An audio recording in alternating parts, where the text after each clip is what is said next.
welcome to income taxation. This is our fifth lesson in this course all about withholding taxes. So in this video, you will learn how to compute and how to prepare a withholding tax returns. Also, you will understand what is a withholding tax system in the Philippines.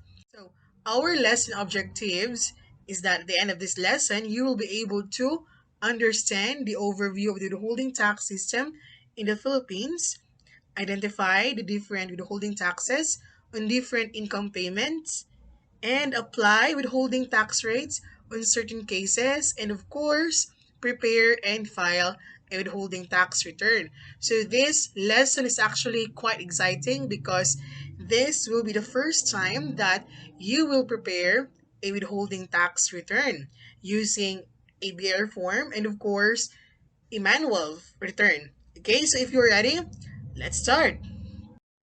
Before we start discussing on how to compute a withholding tax and how to fill up a withholding tax return, let us first understand why there is a withholding tax in the Philippines and how this withholding tax system operates in the Philippines.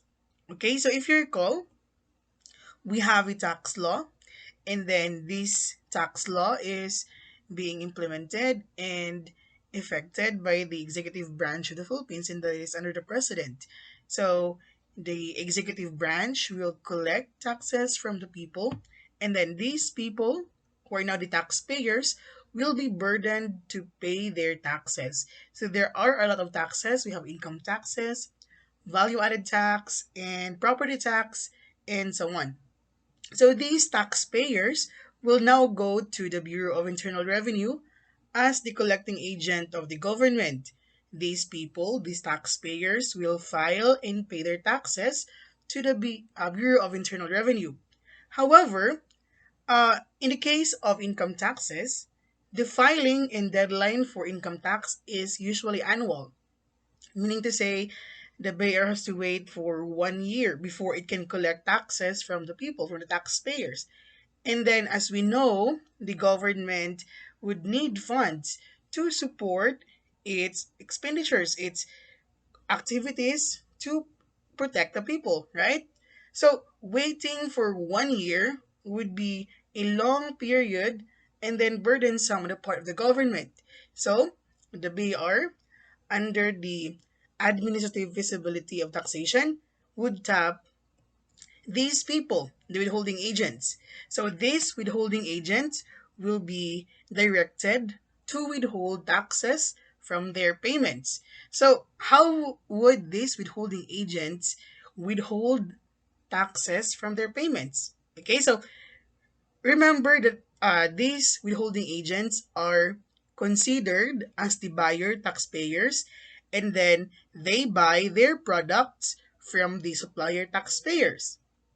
Okay, so these supplier taxpayers would provide services and goods to these buyer taxpayers.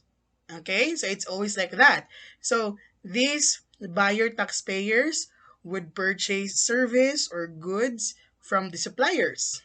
And then when these withholding agents or buyer taxpayers pay their suppliers, they will withhold a certain amount from their gross payments. So say for example, if the supplier billed their customers, let's say 100,000 pesos, and then instead of paying the whole amount, the entire 100,000 pesos, the withholding agents, the buyer taxpayers, would deduct and withhold certain amount from that 100,000. Okay? So this amount being withheld and deducted from the gross payments would be remitted to the buyer as an advance payment. So the people or the taxpayer being taxed here is not the withholding agents, but the supplier taxpayers. Okay? So they are actually the people being burdened to pay their taxes, and these withholding agents only act as withholding agents. They just deduct that certain rate or amount from their payments to their suppliers. So when the deadline would come, these withholding agents would remit to the BAR for the taxes withheld. So, how about these supplier taxpayers? What would happen to them? Are they still required to pay taxes? The answer is yes, of course. They're still going to file and pay their taxes. However, those taxes deducted in advance by the withholding agents are considered as advance payments made by the supplier taxpayers. So, when this supplier taxpayer would go to the BAR, they would now file and pay their taxes and claim tax credit for advance payment. So, let's have again an example. If the supplier taxpayers would provide or sell goods to these withholding agents, let's say an amount of 100,000. Okay, so when these withholding agents would pay their suppliers, they would only pay, let's say, 98,000 because the 2,000 there is being deducted and withheld. Okay, so these withholding agents will be the one to remit the 2,000 pesos to the BAR. Now, who is entitled to that taxes? Who is being taxed here?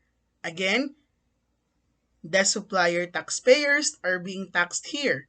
Okay? So, when these taxpayers, supplier taxpayers, would file and pay their annual return, and let's say, for example, they have a total income tax due of 5,000. Okay, for example, just for example, if their tax due is now 5,000, they will deduct the 2,000 advancedly withhold and paid or deducted by the withholding agents. Okay, so it is for the benefit of the supplier taxpayers that the withholding agents withhold their taxes because it is considered as an advance payment of the tax. On the other hand, the BR would be glad because there is now a harmonious or smooth cash inflow to the government. Okay? Because the BR would not wait for 1 year. It would just wait for 1 month because the filing and deadline for withholding tax is usually 10 days after the end of the month. So it will be it will be easier and convenient both for the government and then the taxpayers. Okay, so that's how withholding tax system works in the Philippines. In the Philippines, there are three types of withholding taxes. The first type is the final withholding tax or the FWT. So under this withholding tax, the receiver taxpayer is no longer required to file a return because the tax withheld is a final tax. So let us assume that a depositor has received interest from the bank for his bank savings account. So before the bank would give interest to the depositor, the bank would first deduct and withhold 20% final tax on the interest. So the depositor would now receive an amount net of 20% final tax. Okay, so on the part of the depositor, he is no longer required by the law to file an income tax return and declare such interest income as subject to income tax. Why? Because such interest income, such passive income, is already subjected to a final tax. Okay? So that is a final tax. On the other side, we have creditable withholding tax, which is often called the expanded withholding tax or EWT. So, under this withholding tax, the receiver taxpayer is still required to file a return, but he may claim tax credit for any taxes paid in advance. So, let's say, for example, in the case of a lessor and a lessee. So, the lessor would, of course, receive a rent income from the lessee. But before the lessee will pay the lessee will withhold 5% withholding tax. Such 5% withholding tax is actually creditable. which means that the lessor would receive only 95% of the rent because the 5% is deducted in advance by the lessee. The lessee will remit this 5% to the VAR.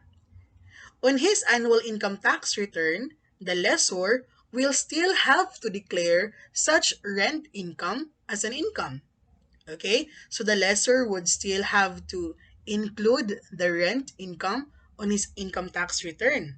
However, for any tax due thereon, the lessor can claim tax credit for the taxes paid in advance, such as the withholding tax deducted by the lessee. Okay? So the last withholding tax is the withholding tax on compensation. So under this withholding tax, the employee taxpayer may still be required to file a return but may claim for credit for the taxes paid in advance. So for example, imagine you are an employee of a company. So you have your monthly compensation, you have your monthly allowance, etc. So before you would receive your monthly income, your employer is required by the law to withhold certain amount from your compensation income as a withholding tax. Okay? So when you file your annual income tax return later that year, you can claim those withholding taxes withheld and deducted by your employer from your income tax due. Okay, similar to that of the creditable withholding tax. Okay, so let us compare and contrast these three withholding taxes as follows. So we have here the final withholding tax. We also have the creditable withholding tax or the EWT. We also have the withholding tax on compensation. So as to the applicability, the final withholding tax is imposed on passive incomes earned within the Philippines. So always remember that this final withholding tax is usually imposed on passive incomes earned within the Philippines because passive incomes earned outside the Philippines are no longer subject to final tax. So I hope you have watched the other videos on passive income so you would understand how taxes and passive incomes are computed. However, in the case of CWT or EWT, these are imposed on payments made by the buyer to their suppliers. So later on, we will discuss what these payments are.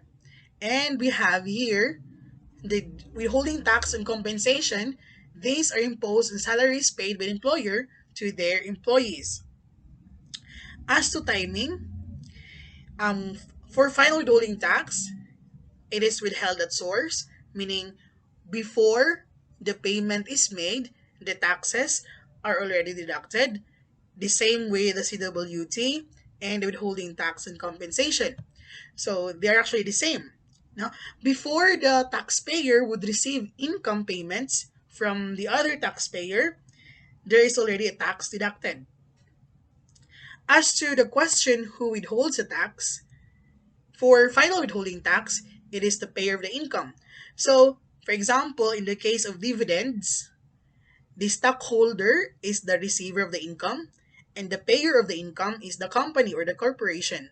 So, before the corporation would pay the stockholder for the dividends, the corporation would first deduct and withhold certain amount of tax. If you have watched the other videos, that is actually 10%.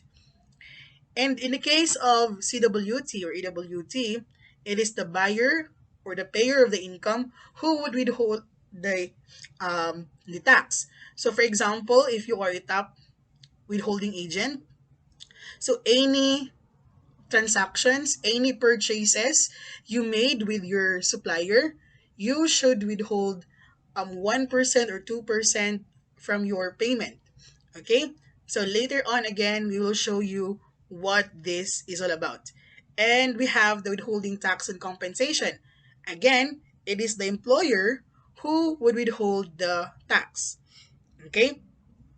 As to the effect, the receiver taxpayer would receive a lesser amount, similar to the CWT and, of course, the withholding tax and compensation. As to when these taxes are remitted, for the final withholding tax, these are remitted by the taxpayer on or before the 10th day of the following month in the case of the first 2 months for every quarter. So, as you know, there are 4 quarters in a year. We have January, February, and March for the first quarter, and so on. So, for the first 2 months of every quarter, for example, for the first quarter, we have January and February. The deadline for filing such tax is on or before the 10th day of the following month. So for the month of January, the deadline is on February 10. For the month of February, the deadline will be on March 10. But for the quarterly return, the deadline would be on the 25th day of the following month. So, for example, in the case of March, which is a quarter, the last or the third month of the quarter, the deadline would be on April 25. So, let's have this drill. How about for the second quarter? When will be the deadline for April, for the month of April? Okay, that would be May 10. How about for the month of May? When would be the deadline? That would be June 10. Yes, you're correct. And how about for the month of June? The third month of the quarter. That would be July 25. Okay, very good. So, same with the CWT, it follows same pattern. However, for withholding tax and compensation, it is always on monthly basis and should be filed and paid on or before the 10th day of the following month. Okay? There is no quarterly return for withholding tax and compensation. As to the form used, we have the BR Form 0619F for the monthly return and BR Form 1601 FQ for the quarterly return. So for the month of January and February, you will be using 0619F. For the month of March, you will be using 1601 FQ. Okay? For CWT, it is BR Form 0619E. Again, it's E for expanded. And then that's for monthly. For quarterly, we have BR Form 1601 EQ. Okay? For the withholding tax and compensation, it will always be BR Form 1601C. Again, this is monthly. So there will be another video for this, and I will show you how to use and how to fill up these BR forms 0619F or E and 1601F or EQ. Okay? So there is another video for that. Now let's focus on the final withholding taxes. So, as I have said, final withholding taxes are imposed on passive incomes derived in the Philippines. The payer of the income is required to deduct the tax from the income before paying to the earner. Example of final withholding taxes, we have interest, which is 20%, 15%, and 25%. So I really hope you have already watched the other videos on passive income so you can relate what are these rates are all about. For royalties, we have 20% and 10% for books. Prizes and winnings, we have 20%. Dividends, also we have 10%, 15%, 20%, 25, and 30%. So these passive incomes are already discussed in the other video, so please watch the other video. So example, May is a depositor at the same time is stockholder of ABC Bank, a Philippine domestic bank. During the year 2020, May received the following from ABC Bank. So May is a depositor at the same time is stockholder of a bank. So May received interest on short-term savings deposit amounting to 20,000, and also cash dividend amounting to 30,000. So how much is the total final tax to be withheld by the bank? So again, interest on savings deposit and cash dividends are considered as passive incomes. And since these are earned or given by domestic bank, therefore these are earned within the Philippines. So therefore, subject to final withholding taxes. So our solution would be interest on short-term savings deposit, that is 20,000 times 20%, that is 4,000. And then cash dividend, we have 30,000 times 10%. We have a tax of 3,000. A total of 7,000 total final withholding tax deducted by the bank. So before May would receive the interest and cash dividend, the bank would first deduct this entire amount. So hence, May would receive the following amount. So for the interest, May would only receive a net amount of 16,000.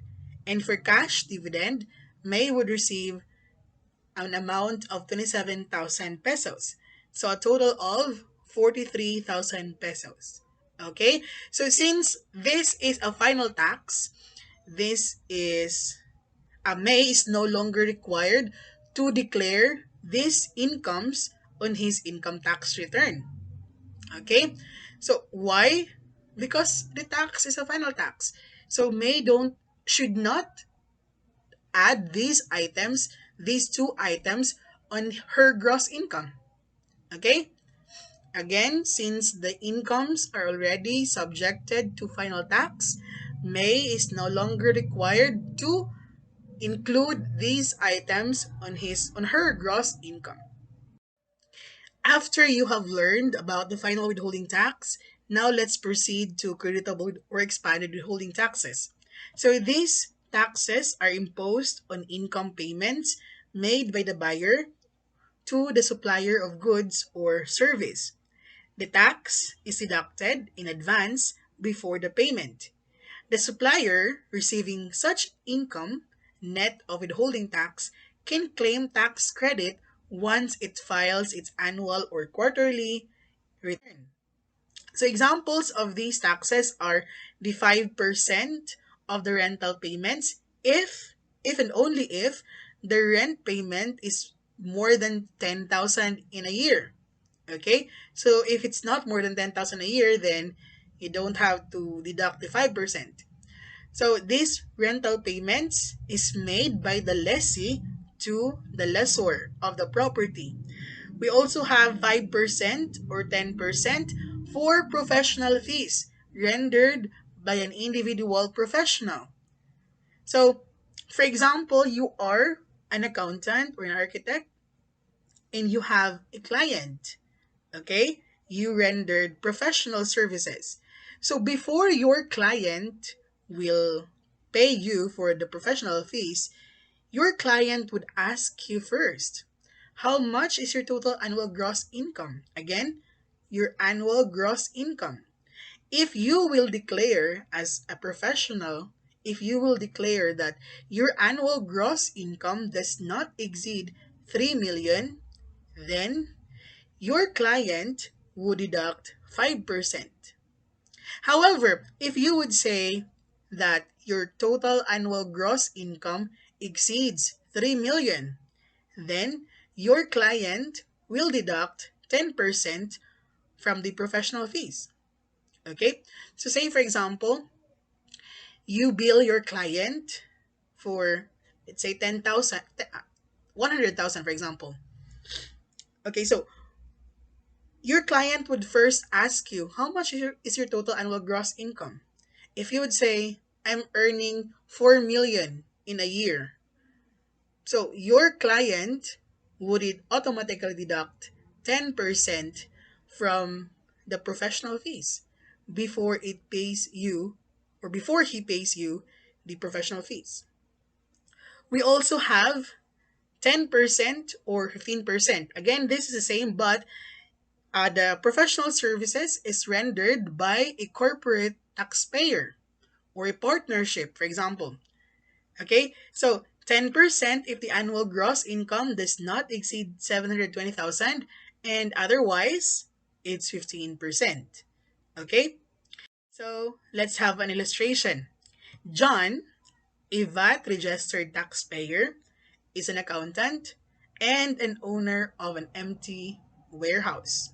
He leased the warehouse to Peter, who also hired John for the latter's accounting and consultation services. During the year 2020, John billed Peter the following. So we have rental payments. This is inclusive of the VAT, meaning the VAT is already added there. The VAT in the Philippines is actually 12%. And also professional fees. And then again, this amount is inclusive of the VAT. A total billed amount of 134,400. So John, the accountant, at the same time an owner of an empty warehouse, who is now a lessor, billed Peter. Peter is actually the lessee and then also a client for accounting and consultation services of John. So John expects or billed Peter this amount. So how much would be John's net receipt? Okay, so John declared that his annual gross income exceeds 3 million pesos. So how do we compute the withholding tax here? So our solution would include upon payment, Peter will deduct the creditable withholding tax computed as follows. So for rental payments with VAT, we need to divide the amount by 112% to exclude the VAT. Because again, always remember, when you compute the withholding tax, do not include the VAT. Okay? So to exclude the VAT, we need to divide rather the amount by 112%. So if we will divide 112,000 by 112%, it will be 100,000 pesos. Okay? Times 5%, that is 5,000 pesos. For the professional fees, again, the same. Since the amount given is inclusive of the VAT, we need to exclude the VAT first before we can multiply by 10%. Okay? So that 22,400 divided by 112%, that would become 20,000 pesos times 10%. So we have 2,000 pesos. So why 10%? Because John declared that his annual gross income exceeds 3 million pesos. Therefore, the 10% rate is applicable. So Peter, the payer of the income, will now withhold a total of 7,000 pesos. Hence, again, always remember, before multiplying the amount by the tax rate, make sure to exclude the VAT of 12%. So, hence, John would receive the following amount from Peter. So, from rental payment, John expects 112,000, but Peter would deduct 5,000 pesos. Okay? So, that becomes 107,000 pesos. And also from professional fees, John expects 22,400, but Peter would deduct 2,000 pesos. So that becomes 20,400, a total of 127,400 pesos.